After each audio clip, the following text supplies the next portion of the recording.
Security dog refuses to let man leave airport. When the reason behind it was revealed, Officer Sarah Reeves adjusted her Chicago Police Department K-9 unit uniform as she began her morning shift at O'Hare International Airport. At her side, Max, her 5-year-old German Shepherd partner, walked with the focused attention that had made him one of the most reliable security dogs in the department. "Another day at the office, buddy," Sarah said softly, scratching behind Max's ear as they entered Terminal 3. At 45, Sarah had spent the last 15 years working with K-9 units, but her partnership with Max was special. They'd been together for 4 years, and his intuition had proven remarkable time and again. The morning crowd was typical for a Wednesday in March, business travelers rushing to make early flights, families with sleepy children, and the usual airport staff going about their routines. The cold Chicago wind whistled outside the large windows, making Sarah grateful for their indoor assignment. "Morning, Sarah," called out Tom Martinez, a TSA supervisor who'd worked with them frequently, Max looking sharp as always. Sarah smiled and waved as they continued their patrol. Max's alert brown eyes scanned the crowd systematically, his training evident in every movement. They'd developed a comfortable rhythm over the years, 15 minutes of focused patrol, followed by a short break, moving through their assigned sections of the massive airport. "You know," Sarah often told new handlers, "these dogs aren't just tools, they're partners. You have to learn their language, trust their instincts." She'd seen too many handlers ignore subtle signals from their dogs, missing important cues that could make the difference in critical situations. As they approached the international terminal, Sarah reflected on how she'd ended up here. After her divorce 12 years ago, she'd thrown herself into her work with the K-9 unit. The dogs had become her family, especially Max. He'd come to her as a 2-year-old, already trained but in need of a new handler after his previous one retired. Their connection had been immediate. Max's intelligence and gentle demeanor masked his fierce dedication to his work. He'd proven himself countless times, from detecting prohibited substances to finding lost children in the crowded terminals. "Officer Reeves?" A young airport employee approached them. "There's a spill in Terminal 5 near the coffee shop. Is there another route you can take?" Sarah nodded, guiding Max toward an alternate pathway. As they walked, she noticed how he maintained his professional demeanor while staying attuned to her movements. Their bond had grown stronger with each passing year, to the point where they could communicate with the smallest gestures. The morning proceeded normally. They checked suspicious packages, all clear, helped a frightened child find his parents, and conducted their regular security sweeps. Max remained focused despite the distractions of food court smells and the constant stream of people wanting to pet him. "Sorry, he's working," Sarah would say firmly but kindly to those who approached. Many didn't understand that a working dog needed to concentrate, that even friendly distractions could interfere with their important duties. During their break in the K-9 rest area, a quiet room away from the public, Sarah checked her phone messages while Max had some water. There was a text from her sister about Sunday dinner, and a reminder about Max's upcoming veterinary checkup. "Getting old, aren't we, partner?" she said affectionately. Though Max was still in his prime, she'd noticed a few gray hairs around his muzzle lately. The thought of him aging made her heart ache. K-9 officers typically retired around age 8 or 9. As they resumed their patrol, Sarah observed the usual mid-morning rush. Business travelers hurried past with their rolling suitcases. Tourists consulted their phones for directions, and airport staff moved efficiently through the crowds. Max's training showed in how he navigated the busy terminal. He moved confidently through the crowds, maintaining enough space to work effectively while never disrupting the flow of travelers. His presence alone served as a deterrent to potential threats, and Sarah had lost count of how many passengers had told her they felt safer seeing them on patrol. "He's something special, isn't he?" commented Janet, one of the regular ticket agents they passed daily. "Always so focused, but gentle too." Sarah nodded proudly. Max was indeed special. His combination of work ethic and intuition made him stand out even among other well-trained K-9s. She'd seen him switch from alert watchfulness to gentle compassion in seconds when dealing with anxious children or distressed passengers. As they approached the end of their morning patrol, Sarah checked her watch. In another hour, they'd break for lunch, then start their afternoon rounds. But something about Max's behavior caught her attention. A slight tension in his posture, an extra alertness in his gaze. "What is it, boy?" she asked quietly, knowing from experience to trust his instincts. Max's head turned slightly toward Terminal 3's main concourse, his ears forward in concentration. Sarah had learned long ago that Max's subtle signals often meant something was about to happen. Whether it was a security concern or someone in distress, his intuition rarely proved wrong. "Okay, partner," she said, adjusting their direction. "Show me what you've noticed." It was 11:43 a.m. when Max led Sarah toward Gate K7 in Terminal 3. The gate area was moderately crowded with passengers waiting for a flight to Denver. Max's behavior became increasingly focused, his tail straight, his stride purposeful, his nose working actively. "Easy, boy," Sarah murmured, scanning the area for anything unusual. After years of partnership, she knew Max's different alert signals. This wasn't his explosive detection posture or his drug alert stance. This was something else more subtle, but equally intense. Among the waiting passengers, Sarah noticed a man in his mid-60s, dressed in business casual attire, khaki pants, a blue button-down shirt, and a gray sports jacket. He was standing near the gate counter, clutching a briefcase and frequently checking his watch. Nothing seemed immediately suspicious about him, but Max was now steering directly toward him. As they got closer, the man looked up, making brief eye contact with Sarah before quickly looking away. He took a step toward the gate, but Max smoothly moved to block his path, positioning himself between the man and the boarding area. "Sir," Sarah said professionally, "I need you to stay where you are for a moment." She noticed a light sheen of sweat on the man's forehead, despite the cool air conditioning. I have a flight to catch," he replied, his voice slightly shaky. "I can't miss this flight." He tried to step around Max, but the dog again moved to block him, this time letting out a low whine that Sarah had never heard before.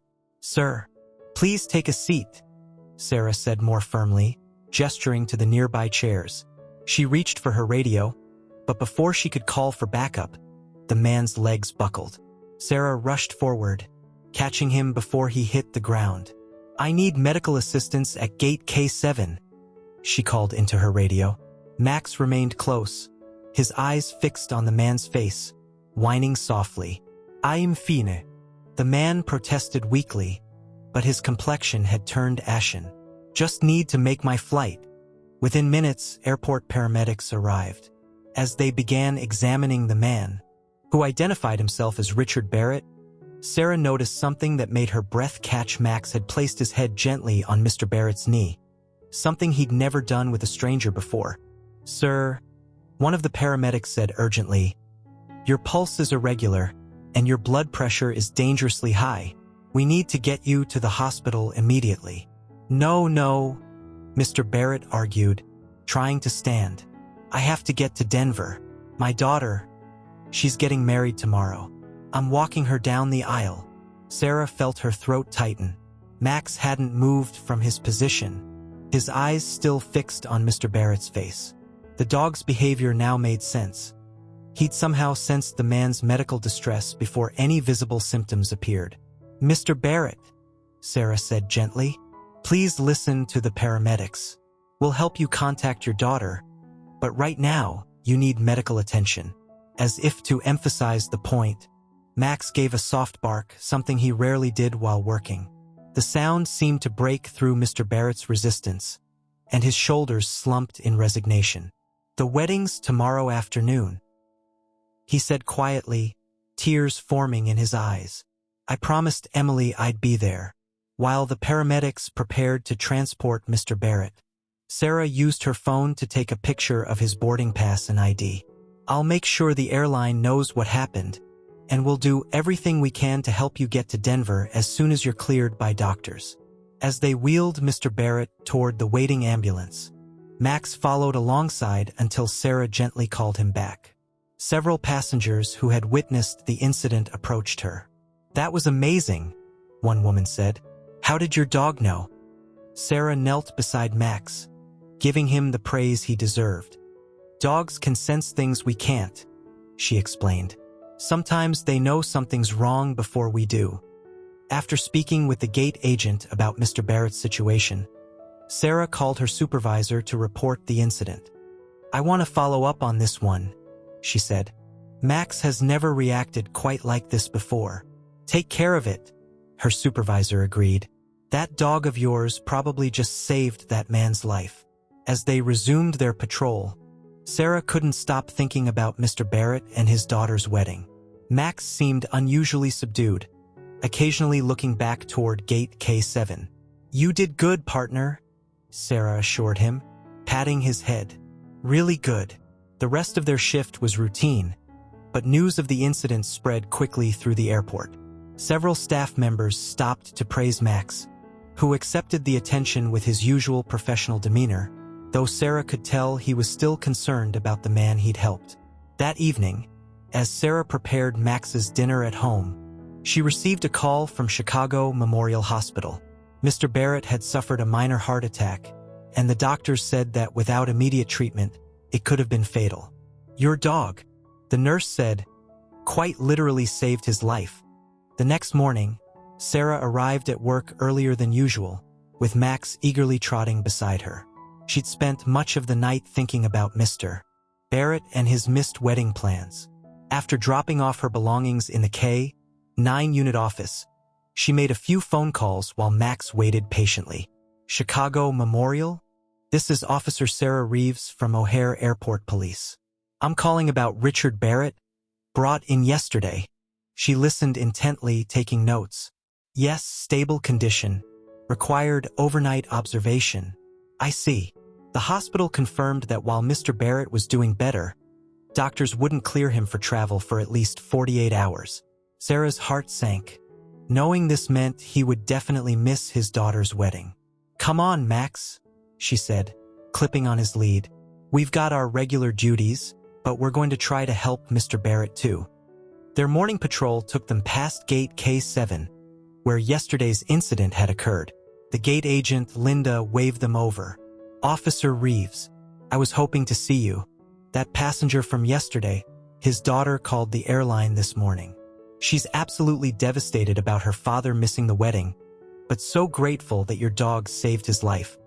Sarah nodded, watching Max's ears perk up at the mention of Mr. Barrett. "Did she leave any contact information?" Linda handed her a note. "She's trying to arrange a video call with her father during the ceremony, but the hospital's Wi-Fi isn't great, and he's not very tech-savvy." An idea began forming in Sarah's mind. After completing their morning rounds, she made a call to her supervisor, Lieutenant Rodriguez. "Sir, I have a request. It's somewhat unusual." She explained her plan, waiting nervously for his response. "You want to take Max to the hospital to visit Mr. Barrett and help set up a video call for his daughter's wedding?" Rodriguez paused. "You know that's not typically part of our duties."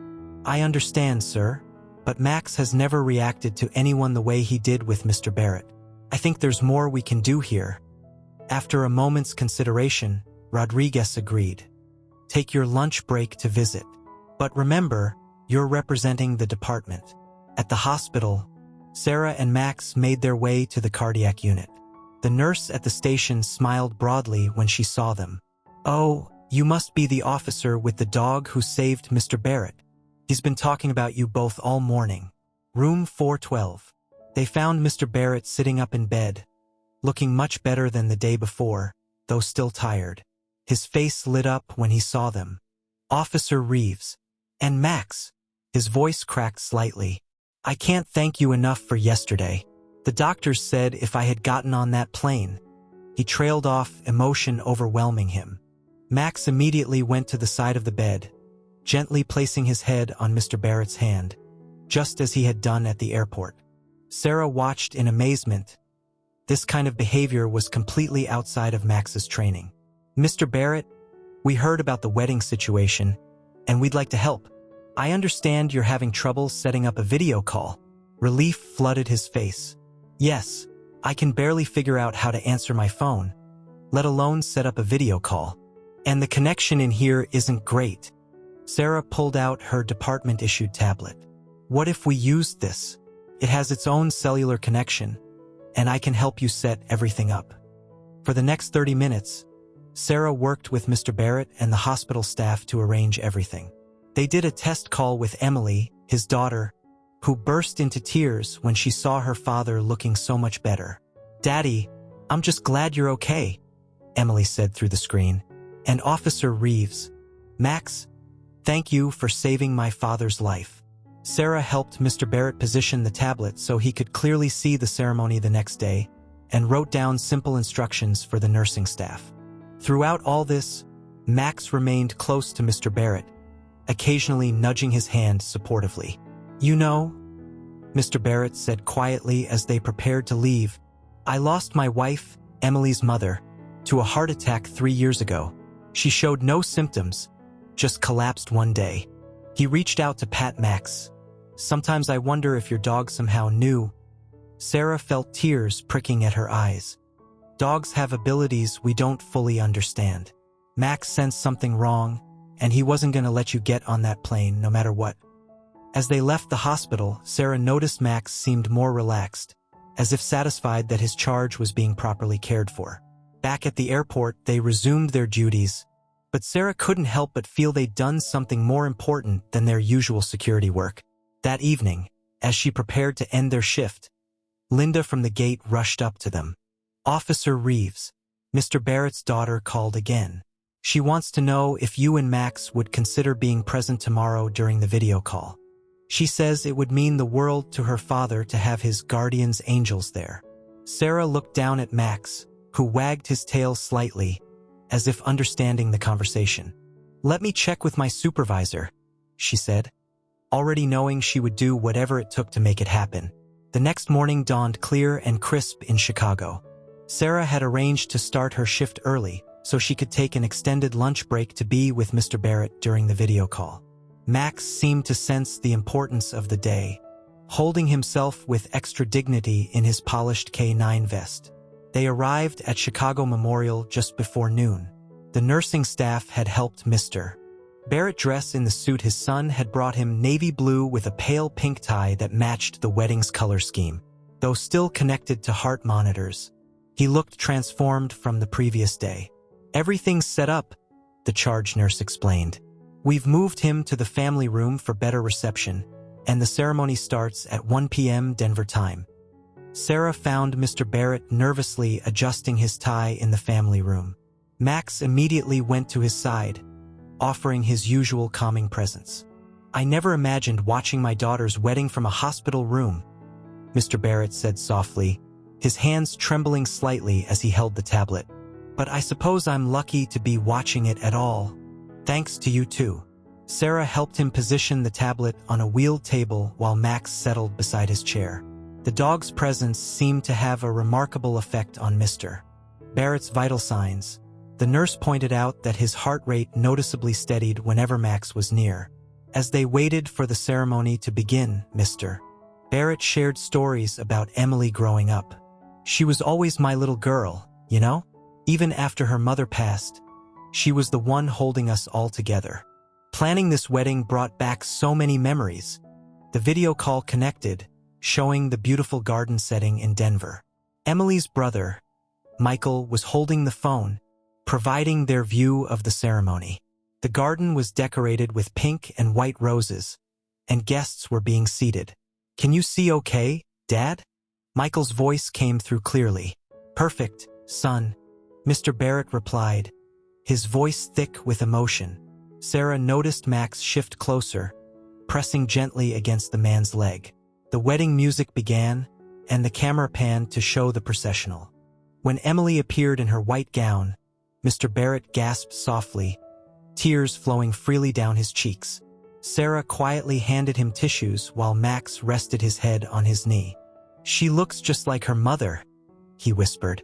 The ceremony was beautiful, and thanks to the tablet's clear connection, Mr. Barrett didn't miss a moment. When it came time for the father of the bride's speech, Michael propped the phone up at the head table, and Mr. Barrett delivered his prepared words. His voice shook at first, but grew stronger as he spoke about love, family, and new beginnings. "Emily, my dear daughter," he concluded, "I may not be there physically, but my heart is with you today, and thanks to some very special angels in Chicago, I'm here to see you become a bride. I love you, sweetheart." There wasn't a dry eye in either location. Even Sarah found herself wiping away tears, while Max maintained his steady, comforting presence beside Mr. Barrett. After the ceremony, Emily took the phone for a private moment with her father. "Daddy, you look so much better today. And Officer Reeves, Max, thank you for being there with him. You've become part of our family story now." As they prepared to end the call, Mr. Barrett turned to Sarah and Max. "I don't know how to thank you both. You saved my life, and then you went above and beyond to help me be part of my daughter's wedding. I'll never forget this." Sarah noticed that Max seemed reluctant to leave Mr. Barrett's side.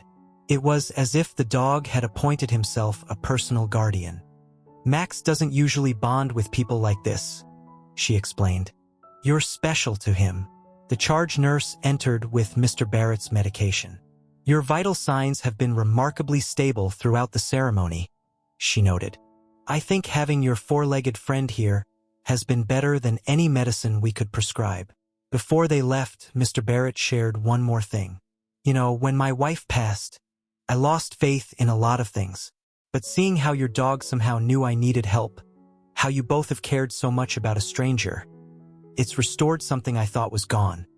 As they walked back to their patrol car, Sarah reflected on the events of the past 2 days. What had started as a routine security intervention had become something much more meaningful. Max's extraordinary intuition hadn't just saved a life. It had preserved a precious family moment and perhaps started a healing process. Back at the airport, they resumed their regular duties, but something had shifted. The story of Max's intervention and the wedding video call had spread among the airport staff, and Sarah noticed people watching them with new appreciation. "You're not just a security dog anymore, partner," she told Max as they patrolled. "You're becoming a legend." Max simply wagged his tail and continued his vigilant watch, ready for whatever else this day might bring. In the days following the wedding, Sarah and Max's routine patrols took on a different dimension. Word of Max's life-saving intuition and their involvement in Mr. Barrett's wedding story had spread throughout O'Hare's massive community of workers and regular travelers. One morning, about a week after the incident, Sarah was reviewing security protocols in the K-9 unit office when Lieutenant Rodriguez called her in. "Officer Reeves, you've seen this morning's Tribune?" He slid the newspaper across his desk. There, in the lifestyle section, was a headline: "Airport Security Dog's Extraordinary Intuition Saves Father of the Bride." Sarah scanned the article, which detailed Max's intervention and included quotes from Mr. Barrett's daughter about their airport angels. Max, lying at her feet, perked up at her sharp intake of breath. "The story's gone viral," Rodriguez continued. "The department's received dozens of calls from media outlets, and O'Hare's PR team wants to discuss some kind of public awareness campaign about our K-9 program." Sarah felt uncomfortable with the attention. "Sir, we were just doing our job." "No, Reeves. "You went above and beyond, which is why I'm putting you in charge of expanding our K-9 public outreach program. People trust dogs, and Max has proven they have good reason to." Later that day, during their patrol, Sarah noticed more people than usual stopping to watch them work. Max, consummate professional that he was, remained focused on his duties, though she caught him occasionally glancing toward gate K7 when they passed. "Officer Reeves," a familiar voice called out. It was Janet, the ticket agent. "Have you heard from Mr. Barrett?" "The hospital released him yesterday," Sarah replied. "His son flew in from Denver to help him get home." "Well, you'll never believe this." Janet lowered her voice. "Remember that passenger last month who was so angry about our pet transportation policies? She read about Max online and came back to apologize. Said she never realized how much dogs could understand and help people." As they continued their rounds, Sarah received a call from the hospital's cardiac unit. They wanted to know if she and Max would consider making regular visits to cardiac patients. "We've seen the positive effect dogs can have on heart rates and blood pressure," the nurse explained. "Your story with Mr. Barrett has inspired us to start a therapy dog program." During their lunch break, Sarah sat with Max in their quiet corner of the K9 rest area, thinking about these developments. A security dog's job was to detect threats and maintain safety, but Max had demonstrated there could be more to it than that. Her phone buzzed with a text message from Mr. Barrett's daughter. "Dad's home safe. The doctors say his prognosis is good, all thanks to Max's warning. We've scheduled him for cardiac rehab and a complete lifestyle change. He says he owns it to Max to take better care of himself."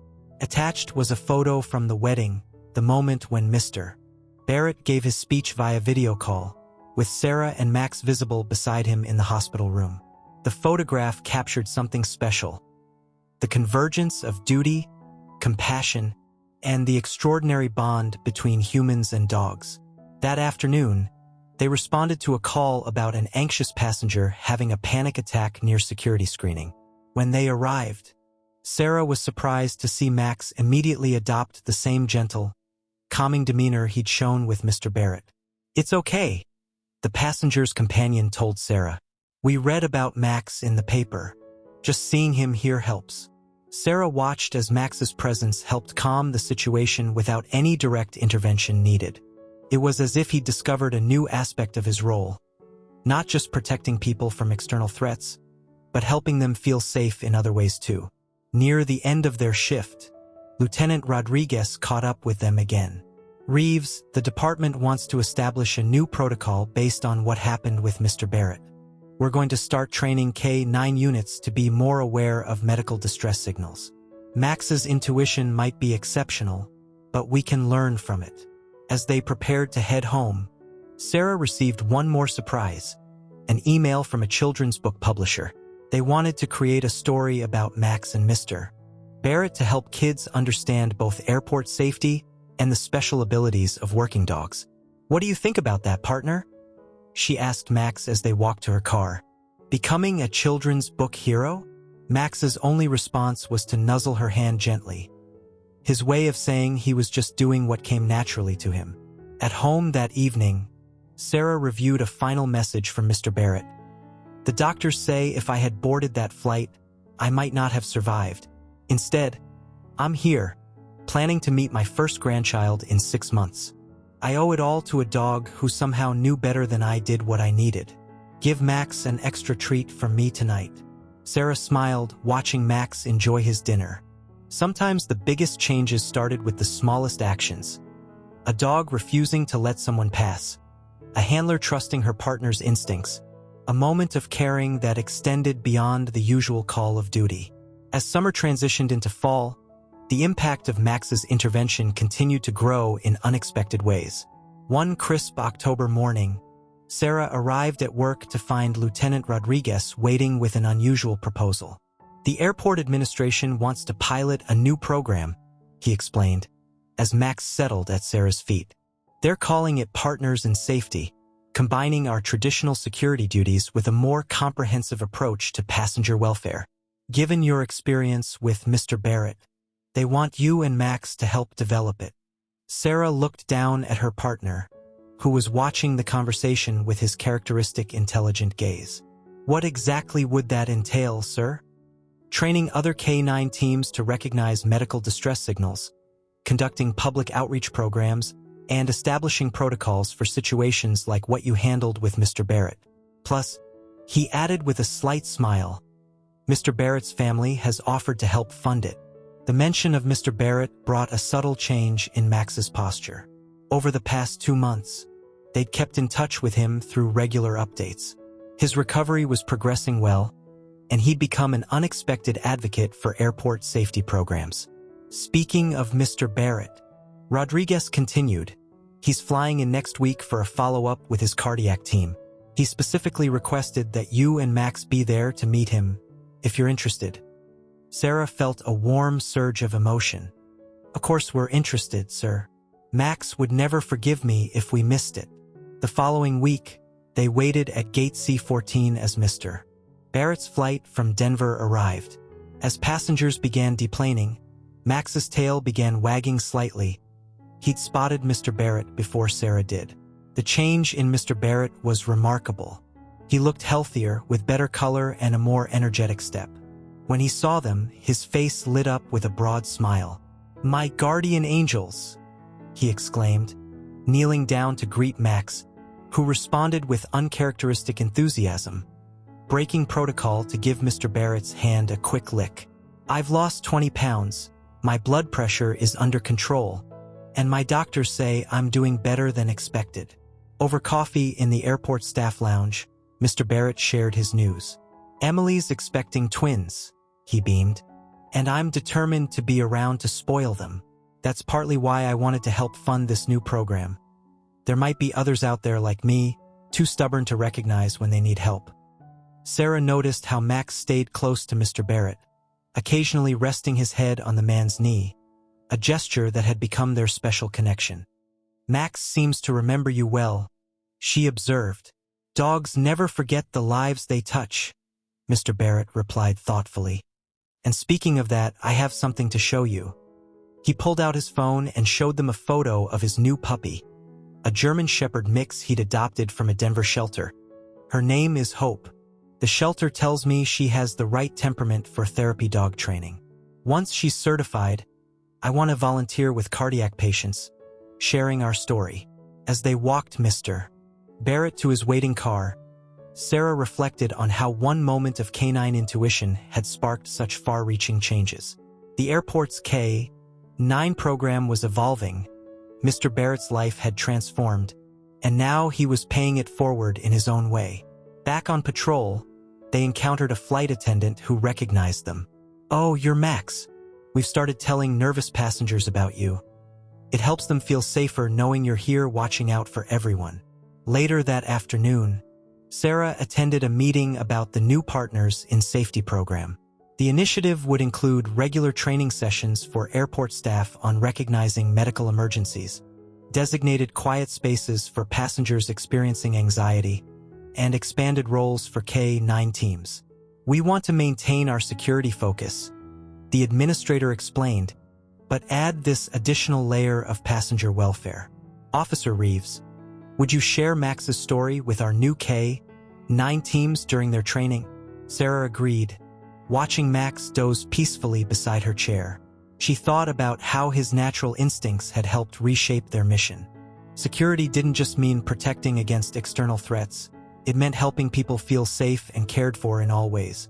That evening, as they finished their shift, Sarah received an email from Emily, Mr. Barrett's daughter. Attached was an ultrasound image of the twins. "Dad says Max is their guardian angel too, even before they're born. We're thinking of naming one of them Max.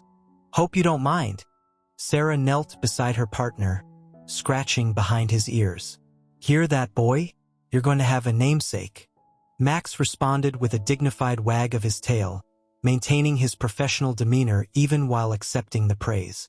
As they headed home, Sarah thought about how their story had touched so many lives. Mr. Barrett's transformation, the new airport program, Emily's twins, the shelter puppy in Denver, all connected by one dog's extraordinary moment of intuition and care. "You know, partner," she told Max as they drove home, "sometimes the biggest changes start with the smallest actions. You just have to pay attention to what your heart, or in your case, your instincts, tells you is right." Max's only response was to rest his head against her shoulder, his steady presence a reminder that some partnerships transcend their original purpose to become something greater. December arrived at O'Hare, bringing holiday travelers and a special milestone for the Partners in Safety program. 3 months into the initiative, Sarah and Max were preparing for their biggest challenge yet, training the first group of K-9 teams in their expanded role. The training center buzzed with activity as handlers and their dogs gathered from airports across the Midwest. Sarah stood at the podium, Max sitting alertly beside her, as she addressed the group. 6 months ago, my partner Max showed me that our role as K-9 teams goes beyond what's in the manual, she began.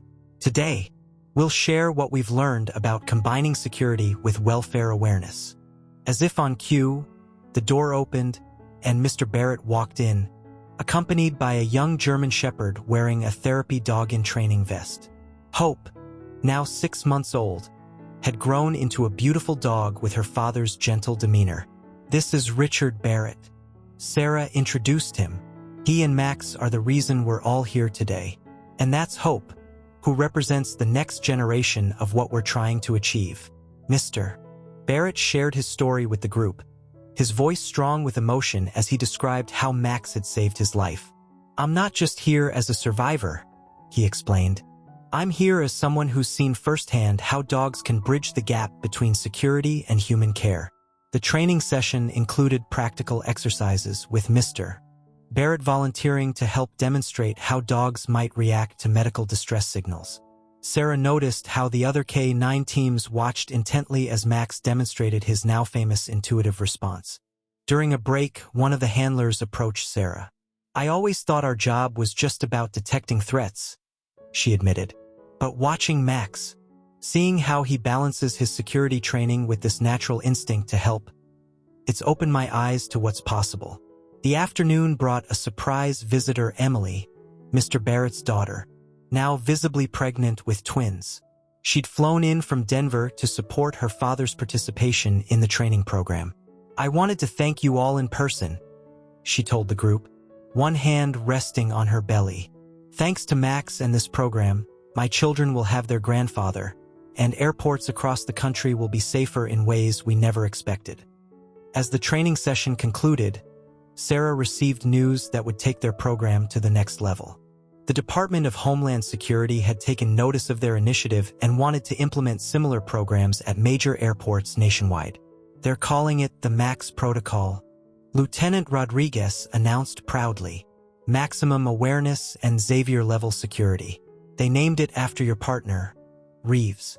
That evening, after the other teams had left, Sarah, Max, and Mr. Barrett sat in the quiet training room. Hope was curled up next to Max, who had taken on something of a mentoring role with the younger dog. "You know," Mr. Barrett mused, "when I was recovering in the hospital, I never imagined where this journey would lead. Now Hope and I are working with cardiac patients in Denver, sharing our story, helping others understand the warning signs I missed." Sarah watched as Max gently nudged Hope, encouraging the younger dog to practice her therapy dog responses. "It's amazing how one moment can create such lasting change," she replied. "Emily told me something interesting," Mr. Barrett continued. "The twins' latest scan showed they're both boys. She and James are naming them Maxwell and Barrett, Max and Barry for short. They want the boys to grow up knowing the story of how their grandfather was saved by a dog's extraordinary instinct." As if understanding the conversation, Max lifted his head, his intelligent eyes moving between Sarah and Mr. Barrett. In the 6 months since that fateful day at Gate K7, he'd maintained his impeccable security work while helping to pioneer this new approach to airport safety.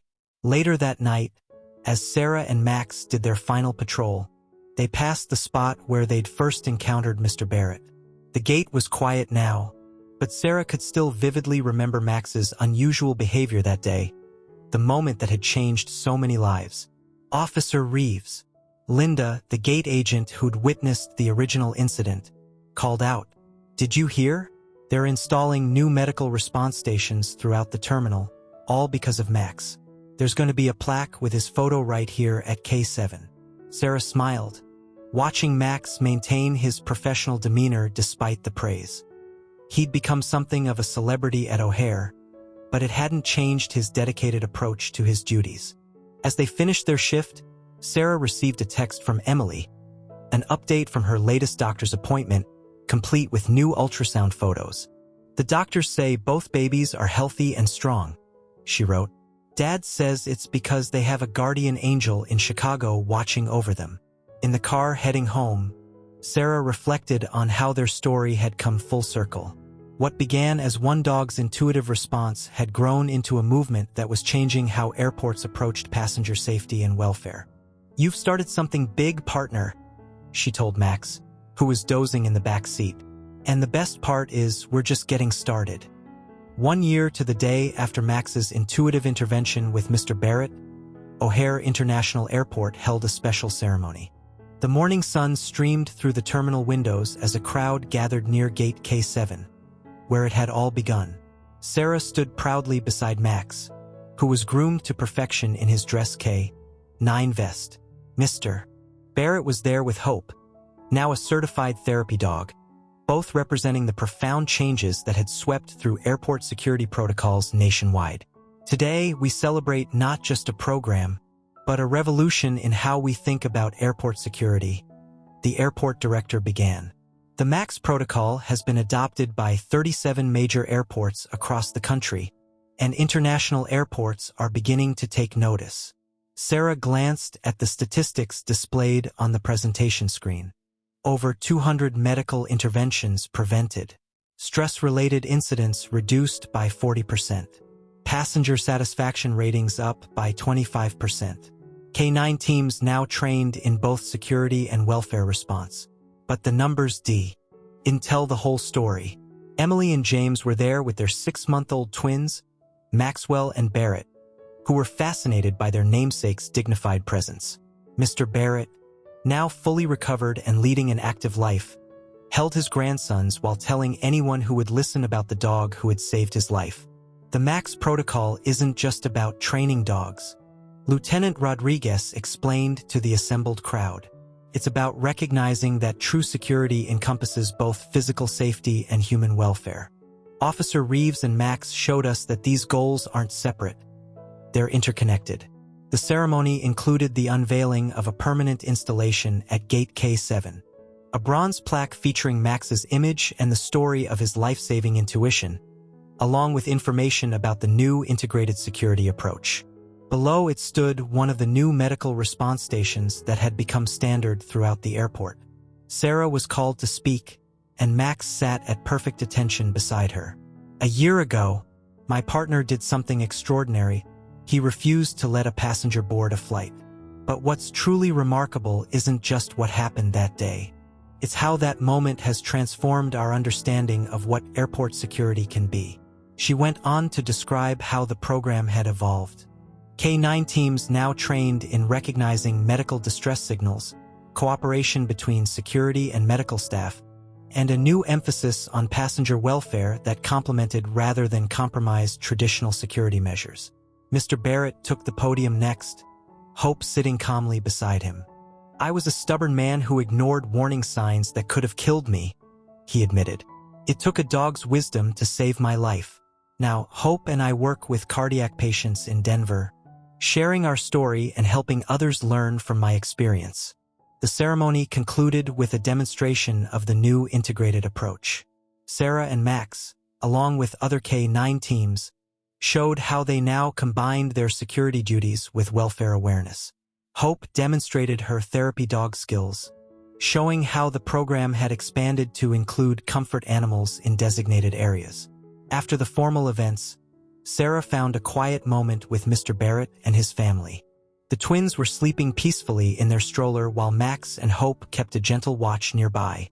You know, Emily said, bouncing little Maxwell on her knee, when I was planning my wedding last year, I never imagined my father's medical emergency would lead to all this. These boys will grow up in a world where airport security means something different, something more human, because of Max. Mr. Barrett added, the Cardiac Rehabilitation Center in Denver has started their own therapy dog program based on our story.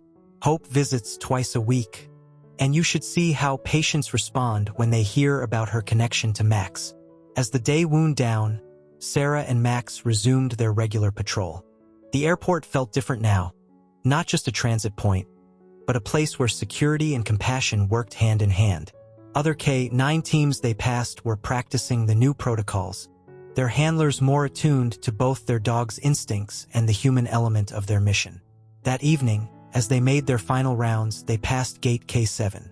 The new plaque gleamed under the terminal lights, and Sarah noticed travelers stopping to read it, many reaching down to pat their own dogs or sharing the story with their children. Officer Reeves called Janet, still working at the same counter where the story began. You'll never believe what happened today. A passenger was hesitating about flying because of health concerns, but when I told him about Max and showed him the plaque, he decided to get checked at our medical station first. Turns out he needed immediate attention. Sarah knelt beside Max, who maintained his professional demeanor while accepting a gentle scratch behind the ears. "You've changed so many lives, partner," she whispered, "and your legacy will keep helping people long after we're gone." As they headed home under the Chicago stars, Sarah reflected on how a single moment of canine intuition had rippled out to touch countless lives. The Max protocol wasn't just a program anymore. It was a reminder that sometimes the best security comes from understanding that safety means caring for the whole person, not just watching for threats. Max dozed in the back seat, his day's work done, unaware that his simple act of caring had transformed airport security forever. But maybe that was the most beautiful part of the story, that the most profound changes often come from simply following our best instincts and caring about others.